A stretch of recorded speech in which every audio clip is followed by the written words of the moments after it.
Escola dominical, feita pra mim, pra você. Espaço pra crescer e a Bíblia conhecer, sempre junto com você. Escola dominical, feita pra mim, pra você. Espaço pra crescer e a Bíblia conhecer, sempre junto com você. Graça e paz a todos que nos acompanham aqui no canal Palavra Viva e Fiel. Vamos para a nossa quarta lição do Programa de Educação Cristã Continuado, estudando nesse trimestre sobre o Evangelho de Lucas, o Evangelho do Filho do Homem. Na nossa quarta lição, temos milagres, ensinos e escolha dos apóstolos, em Lucas capítulos 5 e 6. O textuário está em Lucas capítulo 5, versículo 17.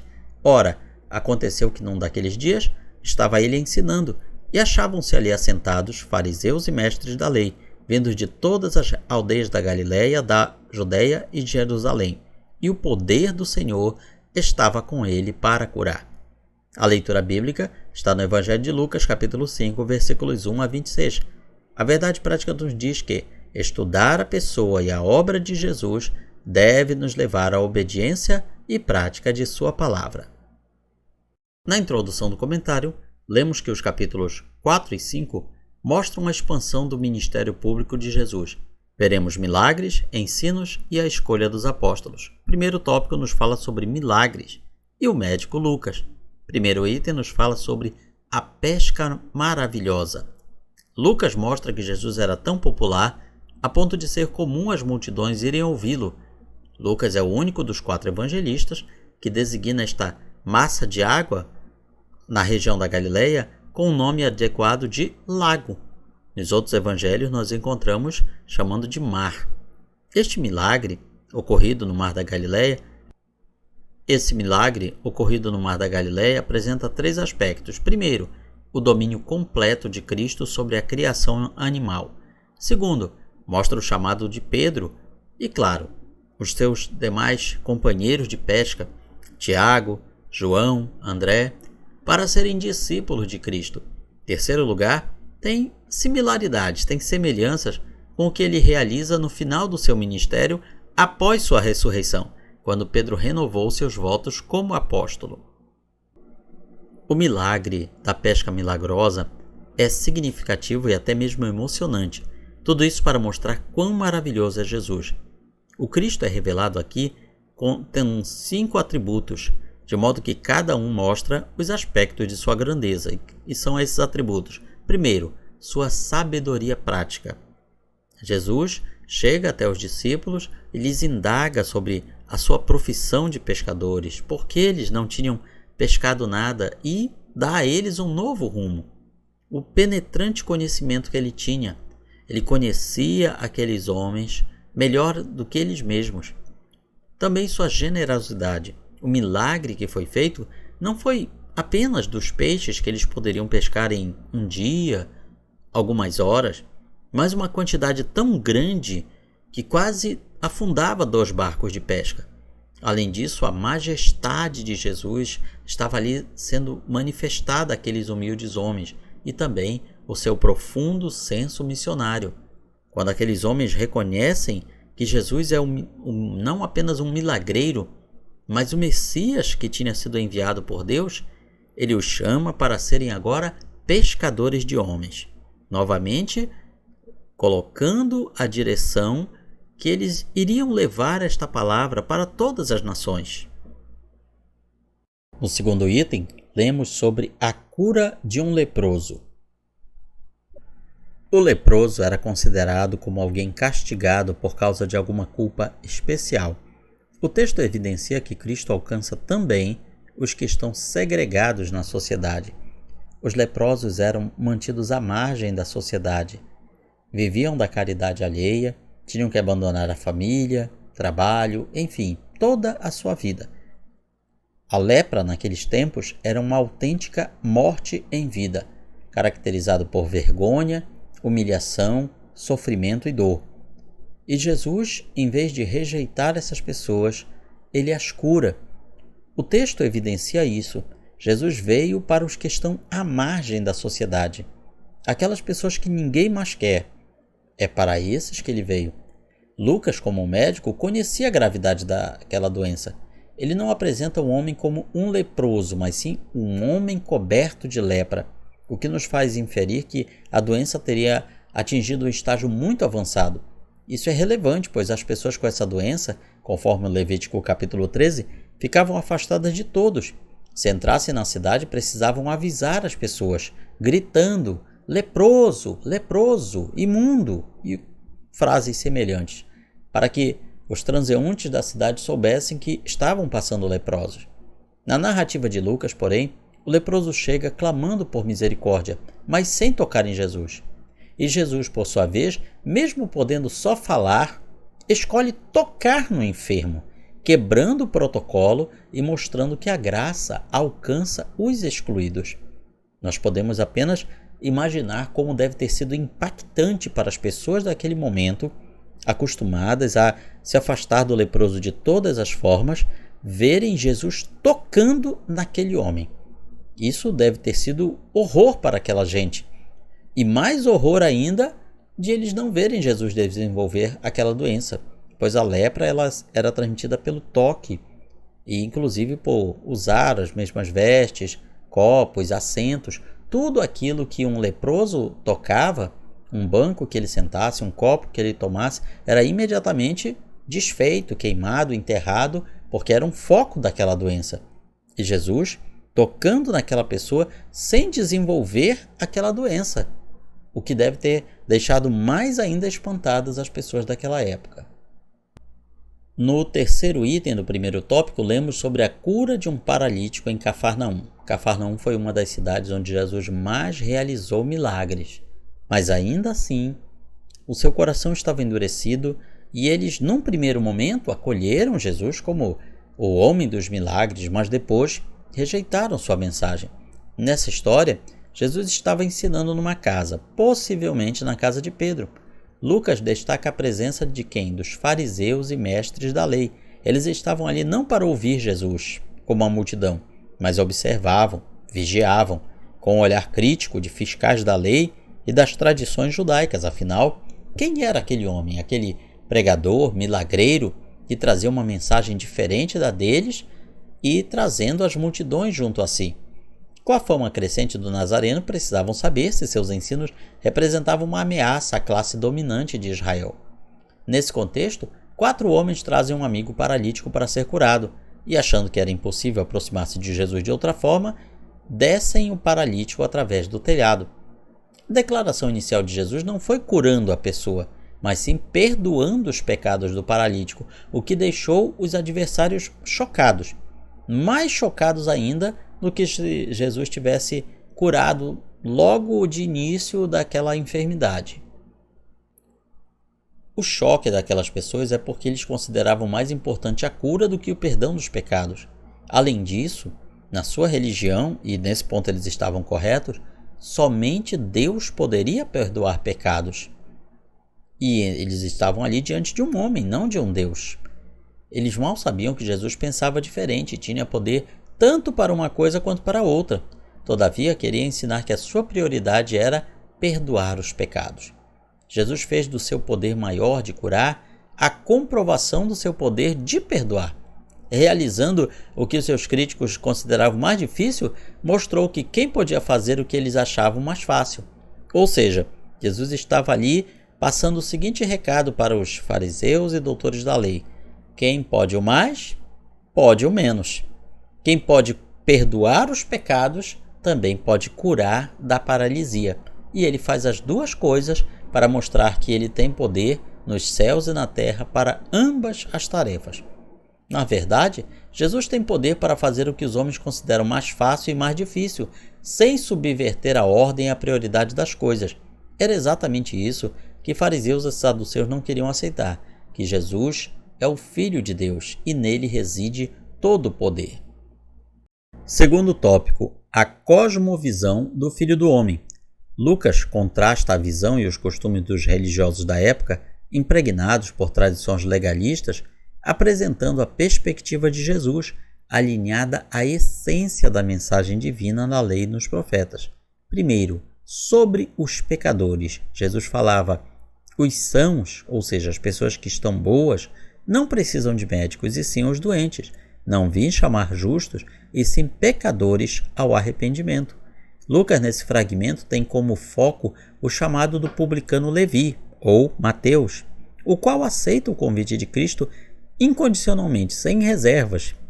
Ele larga tudo, literalmente, para seguir a Jesus.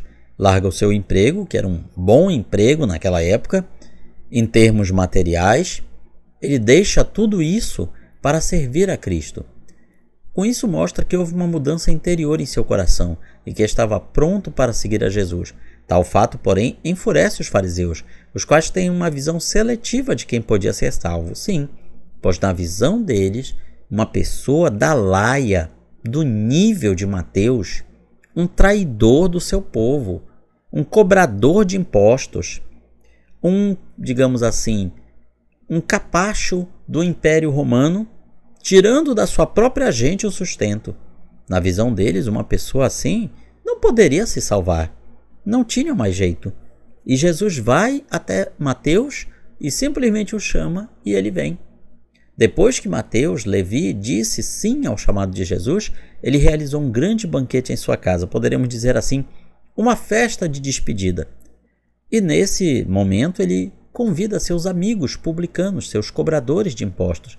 Para os fariseus, contudo, isso era escandaloso. Se reunir, sentar à mesa com coletores de impostos, era uma contaminação cultural, era algo absurdo. Era algo impensável para um judeu justo e puro. Pois naquela época, sentar-se à mesa com um pecador era se tornar um pecador como ele. Para os escribas e fariseus, Levi e seus amigos eram pecadores condenados, sem jeito, sem salvação. Mas para Jesus eram pacientes, espiritualmente enfermos, precisavam da ajuda de um médico, e ele era esse médico. Por isso ele ilustrou purificando o leproso e curando o paralítico. Com isso, Jesus estava apontando o seguinte: as doenças do corpo, elas são como a alma também. A alma adoece, e a doença da alma se chama pecado. Assim como a lepra e assim como a paralisia, o pecado ele contamina o interior do ser humano e paralisa a pessoa para que ela não vá a Deus. Portanto, quando Jesus curava as enfermidades do corpo, ele estava dizendo nas entrelinhas àquelas pessoas: eu posso curar as vossas almas. Eu não sou apenas um médico do corpo, eu sou o médico da vossa alma. Essa era a missão de Jesus. E nesse versículo ele reafirma isso. Sobre o jejum. O jejum era uma prática religiosa muito comum naquelas épocas e os judeus levavam isso muito a sério. Por que Jesus então falou sobre esse assunto? Vejamos. Quando ele foi questionado sobre o fato de seus discípulos não jejuarem, ele aproveitou para ensinar a visão correta sobre esse tema. Haja vista que a prática do jejum era algo do qual os fariseus se orgulhavam. Sim, eles se orgulhavam de jejuar muitas e muitas vezes, dias seguidos. Para ilustrar seu ensino, ele conta 3 pequenas parábolas. A parábola do noivo, do remendo na roupa e do odre, a vasilha de vinho. Justamente com o intuito de mostrar o porquê de seus discípulos ainda não jejuarem. É nesse sentido que Jesus, contrariando seus interrogadores, denomina-se o noivo. Ele está apontando: eu sou o noivo. Ele está chamando o tempo da sua presença entre os seus discípulos de tempo da alegria nupcial. Eu estou presente com eles. Não é momento de jejuar, mas virão dias em que eles irão jejuar, quando o noivo não estiver com eles. Ele estava já deixando nas entrelinhas para os seus discípulos: eu não vou estar sempre com vocês. E quando eu não estiver, jejuem. Ao falar sobre o remendo novo e o vinho novo em odres velhos, temos uma afirmação que só aparece dessa forma em Lucas. Reforça a mesma ideia de que as pessoas devem ter equilíbrio entre as coisas boas novas e as coisas boas antigas, sem extremismos ou radicalismos desnecessários. Eles preferiam se apegar ao seu status social e às suas tradições do que aceitar os novos ensinos de Jesus. E esse é uma ideia que Jesus vem trazendo que serve também para nós hoje em dia. Deus sempre traz coisas novas e devemos saber examinar tudo, reter o que é bom e não deixar o que é novo em velhas formas. Afinal, Jesus vem trazer uma nova aliança, nova em ambos os sentidos, nova na sua forma e também nova no seu conteúdo. E ao longo de 2000 anos de cristianismo, ele vem sempre renovando o seu povo, quebrando as expectativas humanas e trazendo novidade de vida para todos os que creem. Terceiro item, a questão do sábado. O Filho do Homem é Senhor, é dono do sábado. Jesus demonstra que tem autoridade sobre o sábado, sobretudo quando analisamos esse episódio em que os discípulos estavam apanhando grãos no campo e comendo-os num dia de sábado. Jesus se defendeu contra a acusação de que eles estavam descumprindo a lei, executando trabalho braçal, que isso era proibido fazer no sábado. Mas a polêmica reaparece no segundo episódio, quando Jesus cura um homem de mão ressecada, ou seja, um paralítico, e é acusado de quebrar a lei do sábado, curando no sábado. A cura do homem com a mão ressequida também é narrada pelos outros evangelistas. Lucas, porém, tem uma informação adicional sobre esse milagre, isto é, evidencia que os inimigos de Jesus ficaram cheios de furor devido à cura que o Senhor realizou no sábado. Então vejam só o paradoxo. Jesus realiza um milagre e eles ficam aborrecidos com isso. Por quê? Porque Jesus realizou o milagre no sábado. Na cabeça daqueles homens, realizar um milagre curando uma pessoa que estava com a mão paralítica era algo que podia ser feito em qualquer outro dia da semana, menos no sábado. Ou seja, eles não entendiam que aquele dia da semana, o sétimo dia, é uma amostra do que Deus tem para nós todos os dias, ou seja, bênçãos e milagres. Com isso, Jesus estava querendo dizer que as regras, as normas humanas não se aplicam à palavra de Deus nem à ação divina. Ou seja, Jesus estava dando o seguinte recado àqueles homens: Deus age quando Ele quer, como Ele quer, da maneira que Ele quer.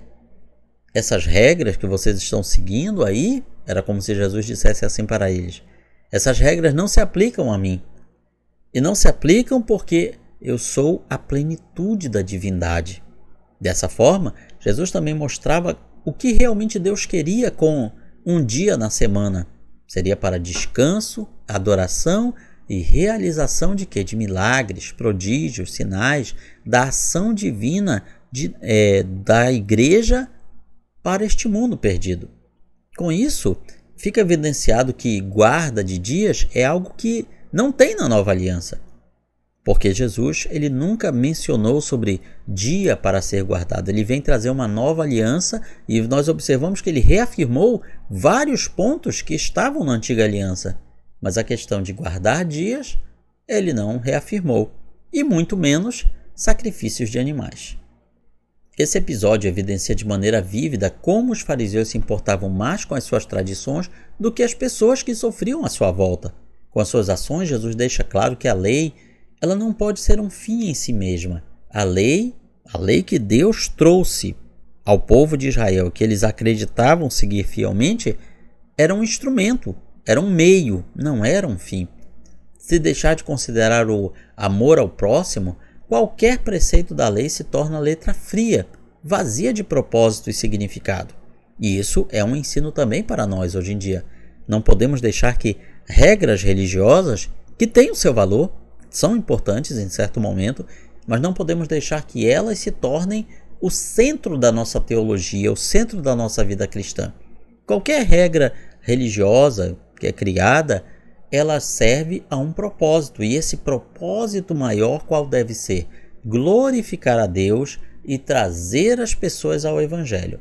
Se aquela regra, se aquele costume, aquela tradição, aquele uso não estiver servindo para isso, ela é apenas letra fria, sem propósito ou significado. Terceiro e último tópico, os 12 apóstolos e as bem-aventuranças. Jesus passa a noite em oração no monte, e quando amanhece, ele desce do monte e chama os seus 12, os seus discípulos, que deu o nome de apóstolos. A palavra discípulo significa simplesmente aluno, e apóstolo significa enviado. missionário. Agora, com a oposição se intensificando, Jesus se retira, passa a noite toda em oração e, ao descer do monte, ele escolhe seus 12 discípulos para se tornarem apóstolos, ou seja, havia muito mais discípulos além desses 12. Em outro trecho dos evangelhos são mencionados 70 discípulos. Então veja que Jesus tinha um grande contingente de discípulos, muito maior do que os 12. Porém, esses homens, esses escolhidos nesse momento, ele denomina apóstolos, enviados. O Filho do Homem ensinou-lhes pacientemente, com palavras e principalmente com seu exemplo, os princípios e valores do reino. Seria questão de tempo para que Cristo morresse, ressuscitasse e fosse elevado aos céus. Logo, os apóstolos teriam a missão de expandir o reino de Deus e necessitariam de toda a instrução necessária e aprendizado pelo exemplo e convivência com Jesus. No segundo item, vemos aqui falar das bem-aventuranças. Algumas dessas bem-aventuranças são mencionadas no Sermão do Monte, em Mateus capítulos 5 a 7. Em contraposição a 4 bem-aventuranças, seguem-se 4 ais, 4 lamentos. Isso aparece apenas em Lucas. Faz parte da caracterização completa do contraste. Serve de alerta aos atuais e futuros discípulos. Seu propósito é provocar mudanças, não é condenar uma classe social. Mas Jesus mostra as situações em que o apóstolo de Cristo é bem-aventurado, ou seja, feliz, e as situações em que ele deve se lamentar. E interessante que várias dessas situações são corriqueiras, infelizmente, na vida de muitos crentes hoje em dia. Vejamos melhor esse contraste entre as bem-aventuranças e os ais. Bem-aventurados vós os pobres, porque vosso é o reino de Deus. Mas ai de vós, ricos, porque tendes a vossa consolação. Aqui tem a ver com a questão material. Não quer dizer que a pessoa seja bem-aventurada, feliz, simplesmente por ser pobre. Jesus está querendo dizer que essas pessoas elas têm uma maior possibilidade de se converter, de olhar para o reino de Deus. Porque não tendo nada, elas podem colocar toda a sua confiança em Deus, enquanto que muitas vezes os ricos, as pessoas que têm mais dinheiro, mais posição social, elas criam para si mesmas uma barreira para seguir a Cristo. Bem-aventurados vós que agora tendes fome, porque sereis fartos. Bem-aventurados vós que agora chorais, porque haveis de rir. Mas ai de vós que estáis agora fartos, vireis a ter fome. Ai de vós que agora ris, porque havereis de lamentar e chorar. Então veja que a questão do sustento material e da alegria não são em si uma condenação, porém, a maneira como a pessoa encara essas situações é que vai fazer a diferença entre ela ser bem-aventurada ou ela fazer parte desses ais. Em outro trecho, bem-aventurados sois quando os homens vos odiarem, quando vos expulsarem da sua companhia, vos injuriarem, rejeitarem vosso nome como indigno por causa do Filho do Homem. Regozijai-vos naquele dia e exultai, porque grande é o vosso galardão no céu, porque dessa forma procederam seus pais com os profetas. Em contraste temos, ai de vós, quando todos vos louvarem, porque assim procederam seus pais com os falsos profetas. Portanto, são alertas que nós, Igreja de Cristo, temos que estar atentos a todo momento. No terceiro item, fala sobre guia de cego, trave no olho e 2 fundamentos. Essas parábolas reforçam o ensino que vem sendo ministrado, a parábola do cego, que não pode guiar outro cego. Remete a quê? Aos falsos mestres da comunidade judaica. Jesus estava dizendo, essas pessoas estão cegas e estão guiando outras pessoas que também estão cegas. Ou seja, vocês precisam abrir os olhos. E Jesus tinha vindo justamente para isso, para abrir os olhos daquelas pessoas. A parábola do cisco ou da trave no olho esclarece como é tolo e impossível que alguém que tenha deficiência de caráter na vida e na fé tente corrigir alguém que sofre de um mal menor. O empenho de criticar e corrigir outros irmãos sem amor por causa de pequenos erros é completamente equivocado quando os próprios erros e falhas são ignorados. Infelizmente, essa é uma situação muito comum das pessoas quererem corrigir as outras quando na verdade não conseguem corrigir nem a si próprios. Antes de concluir o capítulo com os 2 fundamentos, Jesus passa por outros 2 exemplos preciosos, quais sejam o da árvore e seus frutos e o da boca e o coração. ilustra assim a verdade de que nossas ações revelam nossa natureza e de que nossas palavras são a radiografia do nosso coração. Jesus conclui com as duas bases ou os dois fundamentos, a casa na rocha e a casa na areia. Ele ensina que o homem sábio edifica a sua casa, ou seja, sua vida, sobre Cristo, a rocha sólida. Já o homem insensato construiu sua casa sobre a areia. As duas casas, aos olhos desatentos, eram iguais. A diferença não estava naquilo que era visto, mas no que ficava enterrado, o alicerce. Ouvir Jesus, ou mesmo chamá-lo de Senhor, embora seja importante, não é suficiente.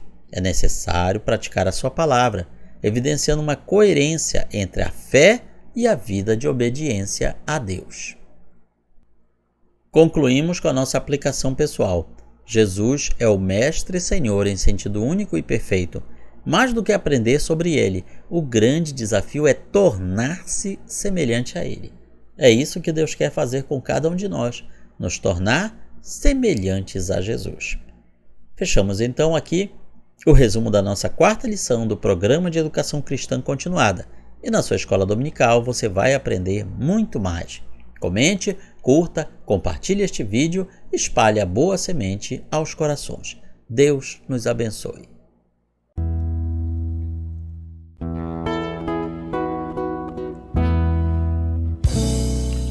Findou-se o tempo de estudo da escola dominical.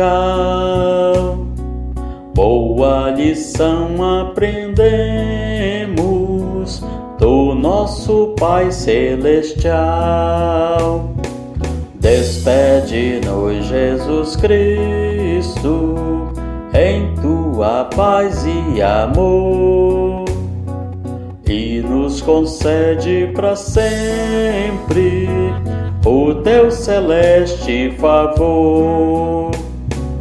Aos visitantes e amigos agradecemos também. Que a paz de Deus reine em todos e até domingo que vem. E até domingo que vem. E até domingo que vem.